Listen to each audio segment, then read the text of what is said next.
Bonjour à tous et on se retrouve aujourd'hui pour parler d'une nouvelle actualité assez chaude. Alors que le monde observe la guerre russo-ukrainienne, une autre lutte de pouvoir se déroule, une qui pourrait redéfinir l'influence mondiale. La Chine et l'Inde, deux superpuissances montantes, sont engagées dans une confrontation dangereuse le long de leurs frontières disputées. Près de 100 000 soldats sont prêts, les tensions sont élevées, les armes sont chargées. Le dernier affrontement meurtrier en 2020 a laissé 20 soldats indiens morts. Mais maintenant, ce conflit ne concerne pas seulement la terre, il se déplace vers les mers. L'Inde construit l'INS Varsha, une base de sous-marins nucléaires de 6 milliards de dollars, un défi direct à la domination navale croissante de la Chine. Ce n'est pas juste un autre projet militaire, c'est un changement de jeu, un geste audacieux dans la lutte pour le contrôle de l'océan Indien. Pour comprendre pourquoi, il faut regarder en arrière. L'Inde et la Chine partagent une longue histoire tumultueuse. La guerre sino-indienne de 1962 a laissé des cicatrices profondes, et les différents frontaliers ont alimenté les tensions pendant des décennies. La Chine a étendu sa portée militaire grâce à l'initiative Belt and Road, sécurisant des routes commerciales et influençant des nations clés. En réponse, l'Inde a renforcé ses alliances et augmenté ses dépenses de défense, déterminée à riposter. Mais les conflits comme celui-ci ne façonnent pas seulement les frontières. Ils impactent les économies, les marchés et votre sécurité financière. Quand les tensions montent, les devises fluctuent, les investissements deviennent volatiles, et le coût de la vie peut augmenter. Êtes-vous financièrement prêt pour un avenir incertain?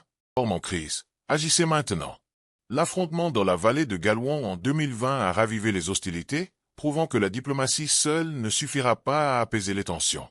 Et le combat n'est plus seulement dans l'Himalaya, il est dans l'océan Indien, où la puissance navale pourrait changer l'équilibre. Pourquoi cet océan est-il important? À cause du commerce, de la sécurité et d'un passage étroit mais crucial, le détroit de Malacca. L'océan Indien est le troisième plus grand du monde, une artère vitale pour le commerce mondial et la route pour 85% des expéditions maritimes de pétrole. Pour l'Inde, c'est son territoire. Sécuriser ses eaux signifie protéger son économie, son approvisionnement énergétique et sa sécurité nationale. Mais la Chine dépend tout autant de l'océan Indien.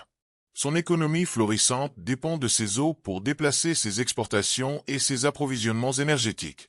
Au cœur de cette lutte se trouve le détroit de Malacca, un passage étroit entre la Malaisie et l'Indonésie, reliant l'océan Indien à la mer de Chine méridionale. Pour la Chine, ce détroit est une bouée de sauvetage. Environ 60% de son commerce et plus de 70% de ses importations de pétrole et de gaz y transitent. Toute perturbation pourrait paralyser son économie. C'est pourquoi Pékin craint ce que les experts appellent le dilemme de Malacca. Le scénario cauchemardesque où des rivaux, y compris l'Inde, coupent cette route vitale. L'Inde sait que ce point d'étranglement est tout aussi crucial. Le garder ouvert n'est pas seulement une question de commerce, c'est une nécessité stratégique. Et alors que la Chine fait face à une opposition croissante en mer de Chine méridionale de la part de pays comme les Philippines, le Vietnam et la Malaisie, ces craintes d'être coupées à Malacca ne font que croître. Mais la Chine ne prend aucun risque, elle a investi des milliards pour sécuriser des routes maritimes clés, connues sous le nom de stratégie du collier de perles. Ce réseau de ports et de bases s'étend à travers l'océan Indien, assurant la présence de Pékin dans des eaux cruciales. C'est exactement pourquoi l'Inde riposte, investissant plus de 6 milliards de dollars dans des bases navales, y compris l'INS Varsha, les îles Agalga à Maurice et des installations modernisées dans les îles Andaman et Nicobar. Pendant ce temps, la Chine renforce son emprise avec ses propres bases stratégiques.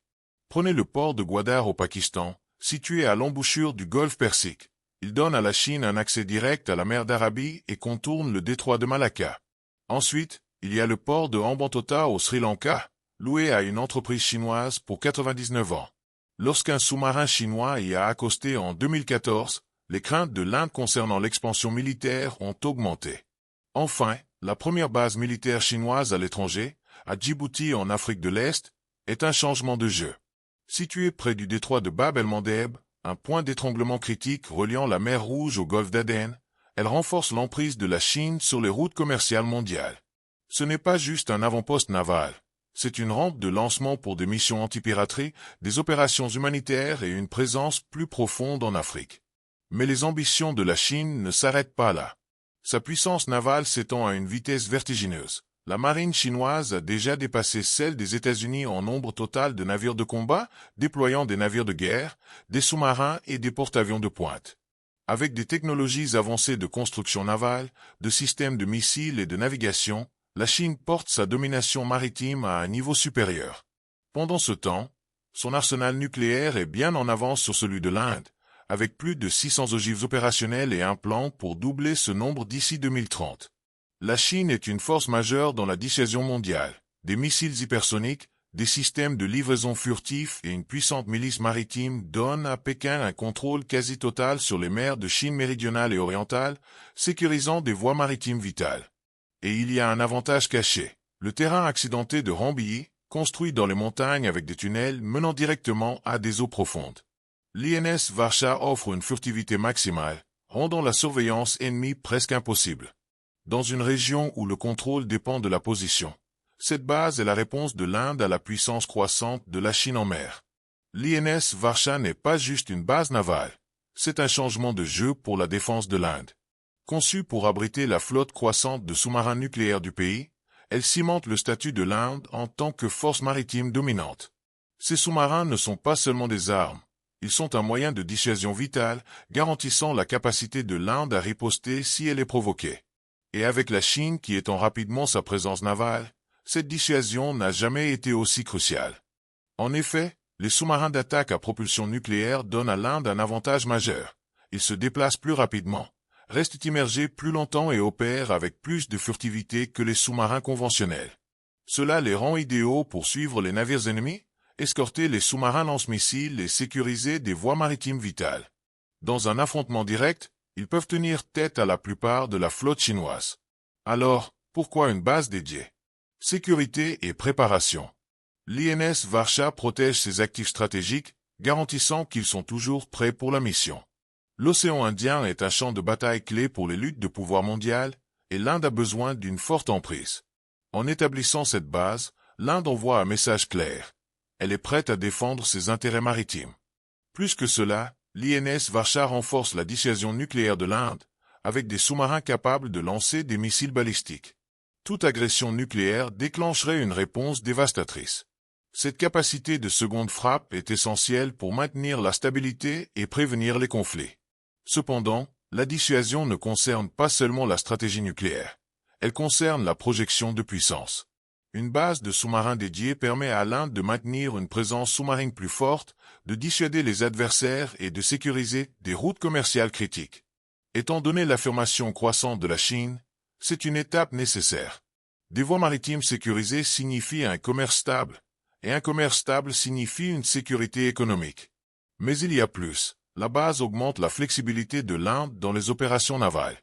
Des patrouilles plus longues, des déploiements rapides et des missions à enjeux élevés deviennent plus faciles avec un centre dédié. Des installations de pointe gardent les sous-marins prêts au combat et offrent une formation de classe mondiale aux équipages navals. Ce n'est pas juste un investissement pour aujourd'hui, c'est la fondation de la future force maritime de l'Inde. Et n'oublions pas les alliances stratégiques. Une présence navale puissante rend l'Inde un partenaire plus précieux sur la scène mondiale. Le partage de renseignements, les opérations conjointes et la coopération militaire ne feront que croître avec l'INS Varsha en jeu. Déjà, l'Inde organise des exercices réguliers avec le Sri Lanka et Singapour. Maintenant, avec cette nouvelle base, la collaboration avec des alliés clés est sur le point de s'étendre encore plus. L'INS Varsha est le message audacieux de l'Inde à la Chine et à la région. Elle est là pour rester. Les différents territoriaux de Pékin s'étendent bien au-delà, du Japon à l'Inde, au Vietnam, aux Philippines et plus encore. Depuis des années, la posture agressive de la Chine a alimenté les tensions. Mais maintenant, avec l'INS Varsha, l'Inde renforce sa puissance maritime et sa sécurité nationale. Prenons la Chine et l'Inde. Leur différend frontalier n'est pas seulement maritime, il est aussi terrestre. La ligne de contrôle effectif, LAC, reste indéfinie, provoquant des affrontements fréquents. La guerre de 1962 a vu la Chine s'emparer de l'axe Chine, et en 2020, un affrontement meurtrier dans la vallée de Galwan a laissé 20 soldats indiens morts. Les deux nations sont dotées de l'arme nucléaire, et des dizaines de milliers de soldats restent en état d'alerte maximale. Maintenant, la Chine et le Japon, leur lutte pour les îles Senkaku ou Diaoyu concerne plus que l'histoire, elle concerne les ressources et le contrôle. Ces îles inhabitées de la mer de Chine orientale contiennent des réserves précieuses de pétrole et de gaz. Le Japon les administre, mais la Chine les veut, ce qui conduit à des confrontations constantes. Avec les États-Unis tenus de défendre le Japon, ce différend est un point de tension potentiel mondial. Ensuite, il y a la mer de Chine méridionale. La fameuse ligne en 9 traits de la Chine revendique près de 90% de celle-ci, la mettant en conflit avec le Vietnam, les Philippines, la Malaisie, Brunei et Taïwan. Malgré une décision de 2016 contre les revendications de la Chine, Pékin continue son expansion militaire, construisant des îles artificielles et des bases navales. Les Philippines, alternant entre diplomatie et défiance, restent enfermées dans un affrontement à enjeux élevés. C'est dans ce climat volatile que l'Inde construit le projet Varsha, une base de sous-marins nucléaires conçue pour contrer la Chine. La construction a commencé en 2018 et les infrastructures clés, y compris les bunkers pour sous-marins, sont en voie d'achèvement. La pleine capacité opérationnelle est attendue d'ici 2025 ou 2026. Des alliés mondiaux sont impliqués. La Russie fournit une expertise en sous-marins, la France aide avec la technologie diesel électrique, et les États-Unis partagent des technologies de surveillance avancées. Ces partenariats renforcent la position stratégique de l'Inde. Pendant ce temps, la Chine observe. Attendez-vous à plus de patrouilles, des bases élargies et des liens plus forts avec le Pakistan et le Sri Lanka. L'échiquier maritime est en train de changer, et l'Inde fait son mouvement. Avec cela, l'INS Varsha n'est pas juste une base militaire, c'est un symbole de l'engagement de l'Inde à sécuriser ses frontières maritimes et à contrer l'empreinte croissante de la Chine. Que cela mène à la dissuasion ou à une escalade supplémentaire, reste à voir. Une chose est certaine, l'équilibre des pouvoirs dans l'océan Indien est en train de changer, et le monde observe de près. Mais à mesure que les tensions mondiales augmentent, les risques pour votre avenir financier augmentent également.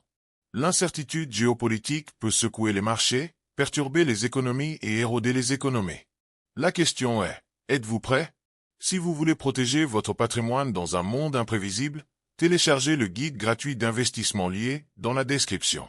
Ce guide vous aidera à naviguer dans les risques financiers, à prendre des décisions éclairées et à vous assurer que votre argent travaille pour vous, même en temps de crise. Cliquez sur le lien maintenant et prenez le contrôle de votre avenir financier avant qu'il ne soit trop tard. Merci d'avoir regardé cette vidéo, et on se retrouve dès demain pour une nouvelle actu.